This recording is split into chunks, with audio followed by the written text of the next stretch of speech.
여러분 편안히 잘 쉬셨습니까? 1월 3일 금요일입니다.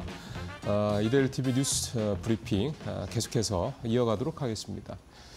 오늘 이데일리 신문은 1면, 4면, 5면에 걸쳐서 어제 기재부가 발표한 올해 경제정책 방향, 뭐 경방 보통 이렇게들 표현을 하더군요.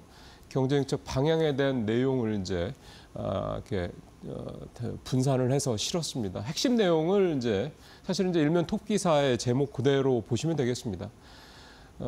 내년 올해 정부가 생각하는 한국의 성장률은 1.8%입니다. 한국은행이 1.9%로 얼마 전에 내렸었는데 그거보다도 조금 더 낮췄습니다. 저성장을 뭐 공식화했다 이렇게 이데일리는 해석을 하고 있고요. 그래서 연초에 민생 예산 100조를 투입하겠다 이렇게 얘기를 좀 기재부에서 했습니다. 민생 예산이라면 집행관리 예산이라고 보통 이제 전문 용어로 이렇게 쓰는데 이 오른쪽 표에 보시면 연간 250조 정도가 이 집행관리 예산에 이제 들어가는데요. 그 중에 100조, 약 절반에 가까운 금액을 1분기, 그러니까 상반기가 아니라 1분기에 전체의 한 40% 정도를 쏟아붓겠다라는 얘기고 이미 나온 얘기긴 합니다만 상반기에 내년 예산에 대부분을 쏟아붓겠다, 3분의 2 정도를 쏟아붓겠다라고 지난해 말에 또 얘기가 나온 바는 있습니다. 그러니까 아마 보통 이제 그렇게들 하는데요. 요 정도 가지고 이제 되겠느냐라는 얘기가 사실 계속해서 나오고 있습니다. 역설적으로는 정부가 기재부가 한국은행보다 더 성장률 전망치를 낮게 봤던 사실 이유는 똑같거든요. 뭐 여러 가지 트럼프 2기 집권에 따른 리스크, 뭐 정치적 불확실성, 뭐 환율 문제에 따른 뭐 수출 뭐 등등등등 뭐 그 이유들은 똑같은데요. 정부는 조금 더 이제 한국은행보다도 조금 더 보수적으로 이제 보고 있다 이런 얘기가 좀 되는 거고. 근데 저는 이제 이 1.8%로 한국은행보다 더 낮게 이렇게 본 거예요. 보통은 이제 한국은행보다 높게 성장률 전망치를 내는데 이렇게 더 낮게 잡은 이유 중에 하나가 결국은 이제 정부의 재정 정책, 흔한 말로 이제 추경이라고 보통 많이들 이제 표현을 합니다만 이 추경에 대한 부분을 좀 열어둔 게 아니냐 이런 해석도 좀 해보게 됐습니다. 전혀 어제 그 부분에 대해서도 이제 최 권한대행이 전혀 뭐 아니다 이렇게 얘기한 건 아니고요. 그리고 추경 편성의 가능성도 열어놨다. 이 정도로는 어제 정부의 경제정책 방향 발표에서 좀 읽어볼 수 있겠고요. 그다음에 이제 늘 나옵니다. 뭐 구체적으로 내수 살리기에 대한 얘기들이 나왔지만 뭐 나오는 얘기들은 뭐 늘 비슷합니다. 전기차 보조금 지급 시기 앞당기고 자동차 개조세 뭐 인하 유지하고 그다음에 다가구 취약계층 뭐 지원하고 그다음에 소상공인 뭐 자영업자들 이런저런 지원책들 나오는데 사실 이런 얘기들은 매년 반복되는 얘기여서 뭐 재탕 삼탕 얘기는 또 나왔고요. 뭔가 좀 이런 그 내수 시장 살리는 거에 대한 어떤 정책에 대한 구체성을 좀 다르게 접근해야 될 때가 이제 된 게 아닌가. 왜냐하면 작년에도 다 이런 정책들 펼쳤거든요. 근데 내수 작년에 계속 안 좋았지 않습니까? 그럼 이런 상황이 올해도 반복될 가능성이 높다. 그렇다고 그러면 기존에 쓰던 내수 살리기 방식은 바꿔야 된다 이런 얘기가 되는 거기 때문에 내수 회복에 대한 어떤 구체적인 어떤 뭐 전략 이런 부분들에 대한 좀 전면적인 변화가 필요한 게 아니냐 이런 얘기도 나오고 있는데요. 지금 기재부가 그럴 정신이 있을지는 모르겠습니다. 자, 두 번째 얘기는 이제 어제 환율이요 1,460원대 중반까지 떨어져서요 아주 한시름 놨습니다. 물론 아직 안심할 때가 아니다라는 물론 전제하에서 이런 말씀을 드리는 거고요. 어제 첫날 이렇게 환율이 비교적 많이 떨어졌던 이유들을 살펴보면 크게 보면 두 가지인데요. 하나는 일단 1월 2일 날 어제 새해 첫날 외환 당국에서 뭐 작심하듯 이 시장 방어와 관련된 여러 가지 얘기들이 나왔습니다. 한국은행 고위 관계자는 국민연금 얘기를 했습니다. 이건 사실 지난해 말에 나온 얘기인데요. 국민연금 내부 결정에 따라서 꼭 국민연금에서 이 환해지 물량이 나올 것이다. 이 얘기는 사실 작년 말에 나왔지만 시장에 효과가 별로 없었는데 한국은행에서 이 얘기가 나오니까 조금 더 시장에 어제 반응이 좀 있었습니다. 그래서 이게 환율 안정에 기여할 것이다라는 얘기를 했고 현재 환해지 물량 약 한 480억 달러 정도 얘기가 좀 되고 있기 때문에 이런 물량이 시장에 나오면 좀 아무래도 좀 부담이 좀 덜한 거는 당연히 사실이죠.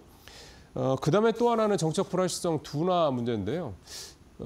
이 부분이 저는 조금 더 크다고 봅니다. 이제 일단 그 얘기를 풀어보면 이 최상목 대통령 권한대행이 헌법재판관 2명을 임명을 했죠. 그래서 이제 원래 9명이어야 되는데 지금 8명이 됐습니다. 그러니까 이제 윤 대통령에 대한 이제 탄핵 관련된 이런 부분들이 이제 최소 6명 이상이 이제 그 승인, 그러니까 이를테면 이제 그 인용을 해야 이제 통과가 되는 거거든요.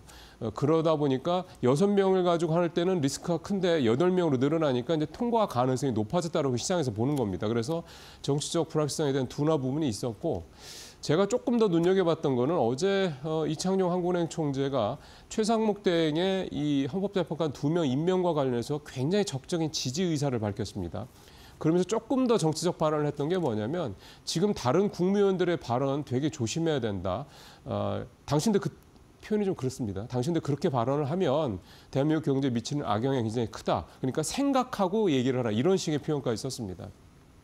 그러니까 이 얘기가 뭐냐면, 나중에 이제 백그라운드로는 이제 결국은 최 대행이 2명의 헌법재판관을 임명했던 백그라운드에 이창용 총재의 적극적인 어떤 그런 조언이 있었다, 이런 얘기도 나오긴 하더라고요. 오늘 다른 신문의 그 단독 기사를 보니까. 근데 어쨌든 이창용 총재가 이런 얘기를 하면서 갖다 붙인 얘기가, 이제 우리 시장, 이 외환시장 관련된 밖에서 우리를 바라보는 시각이 이 헌법재판관 2명 임명으로 상당히 좀 그 우려감이 줄어들었다. 한 일주일 정도 안에 외환시장 관련돼서 여러 가지 좀 긍정적인 시그널이 나올 수 있을 것 같다. 이런 식의 얘기를 어제 또 이창용 총재 했거든요. 그러니까 이게 뭐냐면, 이게 립 서비스일 수도 있습니다. 근데 뭐 헌법재판관 2명 임명했다 그래서 뭐 탄핵 이 부분이 뭐 인용이 된 건 아니기 때문에 시간이 몇 달 걸릴 거기 때문에, 그럼에도 불구하고 이창용 총재가 이런 얘기를 계속해서 한다는 얘기는 뭐냐면, 이건 결국 환율 얘기 때문이라고 봐야 되는 거거든요. 그래서 어제 이창용 총재의 어떤 그런 발언들이 결국 외환시장이 이렇게 뭐 10매 원 이렇게 두 자릿수로 떨어진 건 아닙니다만,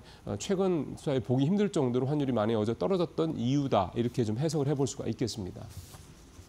자, 세 번째 이제 주식시장 얘기로 좀 가보겠습니다. 가라앉은 증시 솟아날 실적주는 있다. 어제 우리 시장 결국은 코스피 조금 이제 해서 2,400선 회복을 못하고 떨어지면 아쉽긴 했습니다. 코스닥은 상승률이 좀 괜찮았는데요. 뭐 이유는 똑같죠. 정치적 불확실성 여전하고요. 어제 환율이 비교적 안정적인 모습을 보였습니다만, 이제 좀 뭐 여러 가지 시장에서는 좀 불안감들을 더 높게 본다고 좀 봐야 될 것 같습니다. 어쨌든 그렇게 해서 어제 코스피가 좀 부진한 모습을 보이긴 했는데, 이제 어제 또 다른 얘기가 시장 관련해서 나오는 거는 이제 바닥을 거의 좀 확인한 게 아니라 이런 얘기들이 또 계속해서 좀 나오고 있습니다. 그러니까 결국 이제 삼성전자가 어제 좀 반등을 했던 부분도 좀 있었고, 전체적으로 이제 떨어졌다가 조금 낙폭을 줄인 부분도 좀 있었고요. 그러다 보니까 이제 코스피 한 2,400선 전후 요게 이제 사실상 바닥권이 아니냐. 작년 말부터 계속해서 좀 확인이 되고 있는 부분이니까. 그래서 그런 얘기가 좀 나오면서, 자, 그렇다면 지금부터 이제 뭘 봐야 되느냐, 이런 얘기가 되는 거죠. 이제 1월이 들어왔기 때문에 이제 4분기 실적 시즌, 작년 4분기 실적 시즌과 관련된 이제 시간들이 이제 다가오고 있습니다. 그래서 이제 미리 이제 그런 얘기들이 좀 나오고 있는데요. 그렇다면 작년 4분기에 실적이 좀 컨센서스가 좋았던 종목들이 무엇일 것이냐, 이 부분에 대한 내용을 담고 있는 기사입니다. 그래서 나온 얘기들이 증권사 3곳 이상에서 실적 컨센서스 에서 영업이익 전망치가 크게 상향된 종목이 뭐냐 찾아보니까 금호건설이었습니다. 건설사가 밑에 이제 여기 좀 보면은 16.7%나 좀 오를 것으로 얘기가 된 건데, 좀 의외였죠. 그래서 왜 그런가 봤더니 원가율이 좀 개선이 됐고요.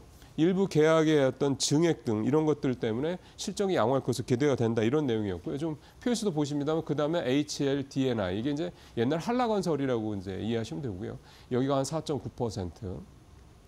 그 다음에 제일 밑에 한국전력이 좀 크죠. 6.3%, 그 다음에 HMM이 3.7%, 삼양식품도 3.6%.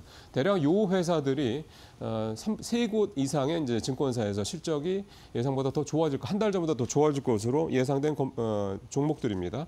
뭐 HMM 같은 경우는 고환율 수혜 얘기도 좀 있고요. 삼양식품은 뭐 최근에 기사가 계속 나옵니다만, 이 해외 수출에 대한 증가 기대감, 이런 것들이 좀 작용할 것이다. 이제 실적에 대한, 실적주에 대한 얘기가 이제 본격적으로 슬슬 나오고 있습니다. 자, 마지막으로는 이제 슈퍼리치 절반이 올 증시 글쎄 오리무중 장세 전망이다. 이게 이제 무슨 내용이냐면, 삼성증권이 최근에 30억 이상 자산가를 대상으로 설문조사를 한 내용이 오늘 이데일리를 비롯해서 여러 이제 신문에 실려 있더군요. 그 핵심 내용들을 좀 몇 가지 설명을 좀 드리도록 하겠습니다. 첫 번째는 올해 금융시장은 갈피를 잡을 수가 없다. 그래서 이제 오리무중이라는 얘기가 나온 거고요. 고사성으로 이제 표현을 하면, 그다음에 위기를 극복하기 위한 다양한 대안을 준비해야 되는 금융 환경이다. 좀 신중한 이제 어떤 올해 시장 상황을 좀 신중하게 보고 있다 이런 얘기가 되겠습니다. 그래서 이제 여러 가지 질문들을 했는데요. 지수별로 이제 기대 상승률을 보니까 코스피는 한 5% 정도 오를 것이다. 표에 나오네요. 그다음에 S&P 11%, 나스닥 11%. 역시 미국 시장에 대해서 더 긍정적으로 전망을 하죠. 자, 그렇다면 주식을 언제 살 거냐 보니까 이제 오른쪽 밑에 보시면 3분기에 38%의 이제 응답이 나와서 3분기를 제일 좋게 보고 있고 그다음에 2분기를 제일 좋게 보고 있고 그다음에 3분기를 30%로 두 번째로 좋게 보고 있고 그러니까 2분기에서 3분기 정도를 올해 매수 타이밍이라고 좀 보고 계시는 겁니다. 그다음에 1분기도 20%, 4분기는 역시 10%니까 약간 1, 2, 3분기, 2분기와 3분기가 이제 매수 타이밍, 들어갈 타이밍이다라고 보고 있었고요. 그다음에 몇 가지 질문들이 더 있었는데요. 주식형 자산은 확대하기보다는 늘리지 않게 보시면 여기 또 나오네요. 주식형 자산 확대 계획은 좀 적었습니다. 좀 신중한 모습을 보이는 거죠. 대신 채권형 자산 확대 계획은 51%가 넘어서 조금 더 채권 자산에 대한 관심이 더 컸고요. 포트폴리오도 보니까 가운데 보시면 주식 60%, 채권 40%에 대한 응답이 28%로 제일 높았고 주식 40%, 채권 60%가 그 다음이었던 걸 보면 앞에 이 주식화 채권형 자산 확대 계획에서 보듯이 조금 더 채권 쪽에 무게를 두고 있다는 걸 해석을 해볼 수가 있겠고요. 그다음에 주식 확대 국가는 역시 미국이 제일 높았습니다. 47%. 우리도 한 40% 정도 되고요. 다른 데는 좀 드물죠. 작년에 뭐 일학개미들 수익률이 높았다는 얘기가 나왔지만 2% 정도밖에 안 되고 어쨌든 우리와 미국 외에 다른 나라는 굉장히 좀 적다. 유럽이 0% 나온 건 좀 이례적입니다. 그다음에 이제 업종을 보니까 AI 반도체 쪽이 역시 가장 많고 두 번째가 바이오 쪽이었다. 이렇게 좀 정리를 해볼 수가 있겠습니다. 아무래도 이제 30억 이상 정도의 금융자산을 갖고 있다 그러면 실제 재산은 뭐 100억 이상 될 가능성이 높다라고 봐야 되기 때문에 이제 그동안 돈을 좀 벌어본 경험이 많은 분들이니까 이제 이런 분들의 전망도 여러분께서 올해 투자 전략 짜실 때 좀 도움이 되셨으면 좋겠습니다. 뉴스브리핑 마치겠습니다.